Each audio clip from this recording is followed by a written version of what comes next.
Hello students, welcome to एक study point. आज मैं आपके लिए कुछ नई टर्म्स लेकर आई हूँ बैंकिंग के रिलेटेड। चलिए डिस्कस करते हैं। फर्स्ट है एनएससी। एनएससी की फुल फॉर्म है नेशनल स्टॉक एक्सचेंज। इसका क्या रोल है? Large stock exchange. ये जो कंपनी है लार्ज स्केल ऑफ स्टॉक को एक्सचेंज करती है, ठीक है। Nation wide trading facilities for equities डेब्ट इंस्ट्रूमेंट। ट्रेडिंग फैसिलिटीज़ प्रोवाइड करती है किसमें? इक्विटीज़ में और डेब्ट इंस्ट्रूमेंट्स में, ठीक है।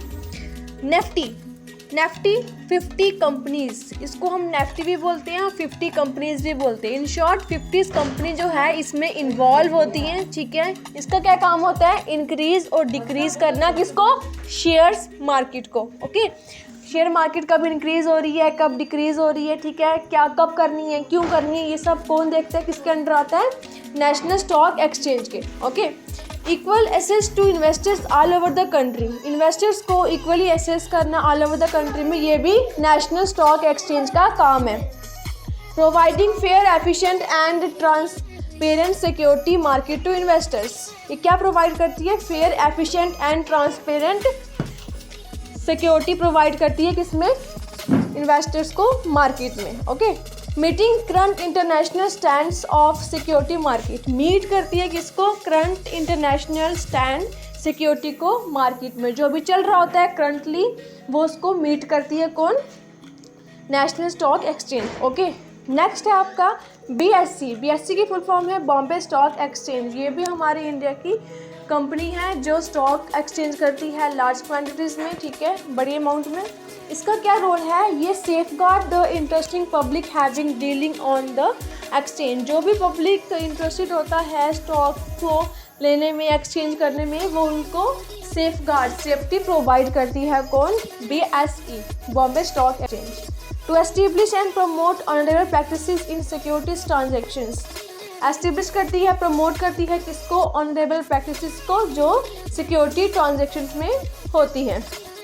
नेक्स्ट है आपका to promote develop and maintain well regulated market in securities. ये खुद में एक वेल रेगुलेटेड मार्केट है किसमें? सिक्योरिटीज़ में। क्यों है? क्योंकि ये प्रमोट, डेवलप और साथ साथ मेंटेन करती है हर एक चीज़ को। नेक्स्ट है आपका to promote industrial development in the country. Promote करती है किसको? इंडस्ट्रियल डेवलपमेंट को कंट्री में। बोलती है आके लोगों को, पब्लिक को कि आओ आकर हमारे पैसे लगाओ, इन्वेस्ट करो अपनी मनी को, ताकि जो इंडस्ट्रियल की ग्रोथ है वो हो सके, ठीक है। इंडस्ट्रियल सेक्टर की डेवलपमेंट ग्रोथ हो सके, उसको भी प्रमोट करती है। नेक्स्ट है एफडीआई। एफडीआई की फुल फॉर्म है फॉरेन डायरेक्ट इन्वेस्टमेंट।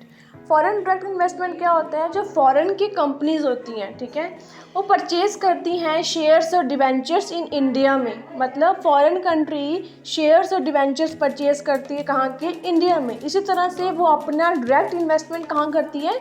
इंडिया की कंपनी में, ठीक है। इसके दो टाइप्स हैं, दो तरीके से वो फॉरेन कंट्री जो है वो इंडिया में इन्वेस्टमेंट कर सकती है। फर्स्ट जो आपको पढ़ लिया। सेकेंड है आपका foreign country open on company in India. अगर फॉरेन की कोई भी कंपनी चाहे कि मुझे अपना सेटअप इंडिया में करना है तो वो आकर कर सकती है। सेकेंड मेथड, जो फॉरेन कंट्री है वो अपना इन्वेस्टमेंट इंडिया में आके कर सकती है, उनके शेयर्स डिवेंचर्स खरीद के या अपनी कंपनी ही सेटअप करके, ओके। अगर सपोज करो फॉरेन कंपनी ने 10% शेयर्स खरीदे, डिवेंचर्स खरीदे कहाँ के? इंडिया के, तो फॉरेन कंपनी को वो राइट मिलेगा मैनेज करने का, मैनेजमेंट करने का राइट मिलेगा कहाँ पे? इंडिया में, ठीक है। अगर फॉरेन कंपनी 51 शेयर परचेज करती है कहाँ पे? इंडिया में। 100 में से 51% शेयर अगर फॉरेन कंपनी परचेज करती है तो फॉरेन कंपनी होल्डिंग कंपनी कहलाई जाएगी, क्योंकि सबसे ज़्यादा शेयर्स जो होंगे वो फॉरेन कंपनी के ही होंगे इंडिया कंपनी के कंपैरिजन में, ठीक है। दो तरीके से ये पता लगता है कि जो फॉरेन कंपनी है वो अपनी डायरेक्ट इन्वेस्टमेंट कैसे कर सकती है। एक तो हो गया जो फॉरेन कंपनी है वो इंडिया के जो शेयर्स डिवेंचर्स है वो खरीद सके, ठीक है, वो अपनी कंपनी इन्वेस्ट करती है इंडिया में, ठीक है। सेकंड मेथड क्या है? जब फॉरेन कंपनी अपनी ही कंपनी को सेटअप करे कहाँ आके? इंडिया में, ठीक है, देन वो भी फॉरेन डायरेक्ट इन्वेस्टमेंट बोलते हैं उसको। नेक्स्ट है आपका CRA। CRA की फुल फॉर्म है credit rating agency. Credit rating agencies वो होती हैं, इनका रोल क्या होता है? Rate company, state government, local government bodies, non profit organisation, countries, securities and special purpose identities. इसका मेन पर्पस क्या होता है? रेटिंग करना। किसको? स्टेट लेवल को, गवर्नमेंट लेवल को, लोकल लेवल को, ठीक है। नॉन प्रॉफिटेबल ऑर्गेनाइजेशन, एनजीओज वगैरह हो गए, ठीक है। सिक्योरिटीज़ हो गए, स्पेशल पर्पस जो होते हैं उनको क्या करती है? रेटिंग करती है। कौन? क्रेडिट रेटिंग एजेंसीज, ठीक है। अब क्रेडिट रेटिंग एजेंसीज कौन कौन सी होती हैं? हमारे इंडिया में सबसे पहली क्रेडिट रेटिंग एजेंसी का नाम है क्रिसल, CRISIL।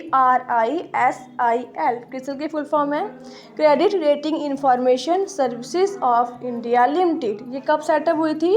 1987 में। ओके, ये फर्स्ट जो है इंडिया की क्रेडिट रेटिंग एजेंसी है। सेकंड कौन सी है?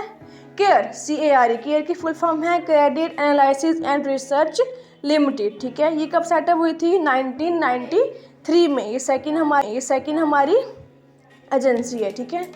थर्ड है ISRA, ICRA। ISRA की फुल फॉर्म है investment information and credit rating agency of India limited, ठीक है।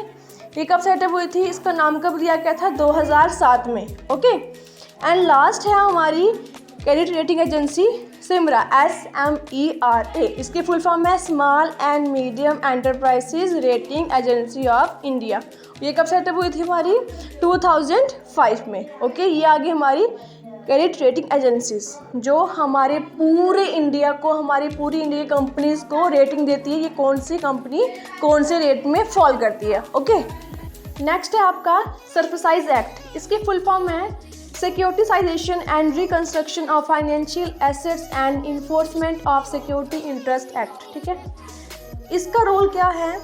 अगर बैंक को पब्लिक से कोई भी कंप्लेन हो, एग्जाम्पल लेते हैं, पब्लिक जाती है बैंक में लोन लेने के लिए। सपोज करो पब्लिक ने 10 लाख का बैंक से लोन लिया, ठीक है। बैंक लोन देने के बदले में अपने पास मॉर्गेज रखेगा। मॉर्गेज मतलब कुछ गिरवी रखेगा, ठीक है। सपोज करो अगर पब्लिक ने 10 लाख का बैंक से लोन लिया तो बैंक ने क्या किया? 6 लाख का कुछ अपने पास मॉर्गेज रख लिया, ठीक है। अगर बाई चांस पब्लिक जो है वो लोन टाइम पे नहीं कर पाती है, ठीक है, पब्लिक के पास पे करने के लिए पैसे अमाउंट होते ही नहीं है, तो इस केस में क्या करेगा? जो बैंक है वो सरफेसाइज एक्ट कंप्लेन करेगा। क्यों? बैंक को पब्लिक से कंप्लेन है, ठीक है, क्योंकि पब्लिक ने जो क्या है टाइम पे अपने लोन जो है अपना इंटरेस्ट विद इंटरेस्ट वो डिपॉजिट नहीं करवाया। उसके बदले में बैंक ने क्या किया? सरफेसाइज एक्ट किया। ओके, क्लियर हुआ? देन नेक्स्ट टर्म है आपकी बैंकिंग ओम्बड्समैन। इसमें क्या होता है? फर्स्ट टर्म में क्या था? बैंक टू पब्लिक कंप्लेन थी, ठीक है। इसमें क्या होगा? पब्लिक को बैंक से कंप्लेन होगी। एग्जांपल लेते हैं, बैंक आपको पता ही है ऑर्गेनाइजेशन स्ट्रक्चर है, ठीक है, जिसमें मनी विड्रॉ डिपॉजिट होती है। अब बैंक क्या करता है? बैंक कस्टमर को सर्विस प्रोवाइड करता है। सर्विस एग्जांपल लिखी है मैंने, डिपॉजिट्स हो गए, लोन्स हो गए, ठीक है, बैंक इंश्योरेंस हो गए। ऑनलाइन ट्रांजैक्शंस की बात करें हम तो ATM कार्ड्स हो गए, ठीक है, ऑटोमेटिक टेलर मशीन, ठीक है, in time money, credit cards हो गए, डेबिट कार्ड्स हो गए, ठीक है। ये होगी हमारी ऑनलाइन ट्रांजैक्शंस, ठीक है। बैंक का कस्टमर्स को सर्विसेज प्रोवाइड करता है। अगर बैंक से कोई भी मिस्टेक हो जाती है, कोई प्रॉब्लम हो जाती है रिलेटेड टू कस्टमर, ठीक है, जब कस्टमर्स की ट्रांजैक्शंस बैंक में नहीं पहुंची हुई, जब बैंक से कोई एरर हो गई हो, ठीक है, मतलब इन शॉर्ट अगर बैंक से कोई एरर क्रिएट होती है, प्रॉब्लम क्रिएट होती है, बैंक से कोई मिस्टेक होती है जो उससे ठीक नहीं हो पाती, ठीक है, तो उस केस में कस्टमर्स क्या करते हैं, पीपल क्या करते हैं, बैंकिंग ओम्बड्समैन का केस करते हैं, ठीक है। बट उससे पहले बैंकिंग को 30 डेज़ की वैलिडिटी होती है। अगर 30 दिनों में मतलब 1 मंथ में अगर बैंक उस एरर को, उस प्रॉब्लम को, उस मिस्टेक को ठीक कर लेता है तो डैट्स सॉर्ट आउट। ओके, अगर नहीं कर पाता, जो पब्लिक होती है, पीपल होते हैं, वो क्या करते हैं? बैंक ओम्बड्समैन का केस करते हैं, ठीक है, कि बैंक से एरर हुई है, वो अपनी एरर नहीं ठीक कर पाए तो हमने केस कर दिया, ठीक है। अब जो ओम्बड्समैन सेंटर्स हैं वो इंडिया में 21 सेंटर्स हैं। ओके, मैंने कुछ स्टेट्स की नाम लिखे हैं। ऐसे बहुत सारे स्टेट्स हैं, 21 स्टेट्स हैं। मैंने फर्स्ट लिखा है चंडीगढ़, ठीक है, मुंबई, दिल्ली, जयपुर, कोलकाता। मतलब इन स्टेट्स में जो ओम्बड्समैन सेंटर खुले हुए हैं, ठीक है। जहाँ भी लोग रहते हैं वहाँ अपने अपने सेंटर्स में जाकर ओम्बड्समैन केस कर सकते हैं, एक्ट कर सकते हैं, ठीक है।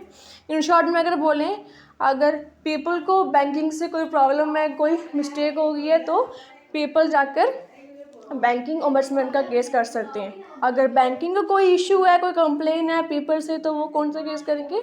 सर्विसाइज एक्ट। आई होप आपको ये सारी टर्म्स समझ आई होंगी। कोई भी डाउट, कोई भी क्वेरी होगी, कमेंट में प्लीज़। मिलते हैं नेक्स्ट वीडियो में, तब तक के लिए धन्यवाद।